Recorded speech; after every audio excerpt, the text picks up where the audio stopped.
Assalamualaikum warahmatullahi wabarakatuh. Video kali ini akan membahas tentang teori-teori masuknya Hindu-Buddha di Indonesia. Nah, kalian tahu nggak sih kenapa kok banyak kebudayaan Hindu-Buddha di Indonesia? Bagaimana asal-usulnya? Simak video ini sampai akhir ya. Yang pertama, ada teori Brahmana. Mereka percaya bahwa kebudayaan Hindu-Buddha disebarkan oleh kaum Brahmana. Hal ini diperkuat dengan adanya hanya para pendetalah yang mampu berbahasa Sanskerta dan memahami agama. Teori ini dicetuskan oleh Jacob Cornelis van Leer.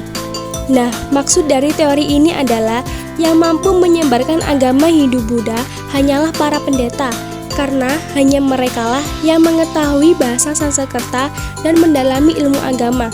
Teori ini diperkuat oleh banyaknya prasasti di Indonesia yang berbahasa Sanskerta, seperti prasasti dari peninggalan kerajaan Kutai.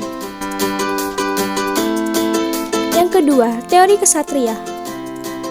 Teori ini menyebutkan bahwa masuknya Hindu-Buddha dibawa oleh kaum bangsawan atau prajurit melalui penakluk wilayah. Nah, maksud dari teori ini adalah para prajurit dan bangsawan menyebarkan agama Hindu-Buddha lewat penakluk wilayah. Para prajurit ini tiba di Indonesia pada sekitar abad ke-4 hingga 5, kemudian membangun kerajaan bercorak Hindu-Buddha. Tapi, teori ini memiliki kelemahan, yaitu golongan atau kasta ksatria tidak mampu berbahasa Sanskerta serta tidak mengenal huruf Pallawa, karena hanya kasta Brahmana lah yang mampu. Yang ketiga, teori Vaishya. Tokoh yang mengemukakan adalah N.J. Krom. Teori ini menyebut bahwa masuknya Hindu-Buddha di bawah oleh para kaum pedagang. Maksud dari teori ini adalah adanya aktivitas sosial dari perdagangan yang membuat para pedagang India mengenalkan adat dan kebiasaan yang berasal dari India. Sebagai pencetus utama N.J. Krom memberikan hipotesis bahwa para kaum Vaishya yang merupakan golongan pedagang ini merupakan kelompok terbesar di antara orang-orang India yang melakukan perjalanan ke Nusantara.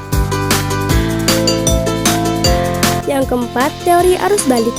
Dalam teori ini, masuknya Hindu-Buddha diperkenalkan oleh orang Indonesia sendiri yang belajar agama Buddha di India, kemudian pulang ke Indonesia dan mengenalkannya ke masyarakat Indonesia.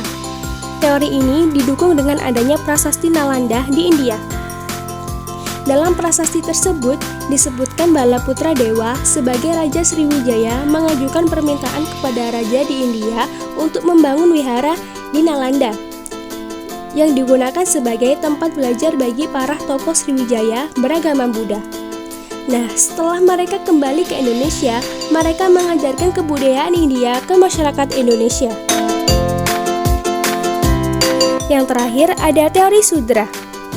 Pencetusnya adalah von Faber. Menurut teori ini, penyebaran agama dan budaya Hindu-Buddha di Indonesia dilakukan oleh kasta Sudra. Sebagai kasta terendah, mereka datang ke Indonesia untuk memperbaiki nasibnya sekaligus menyebarkan agama Hindu-Buddha di Indonesia.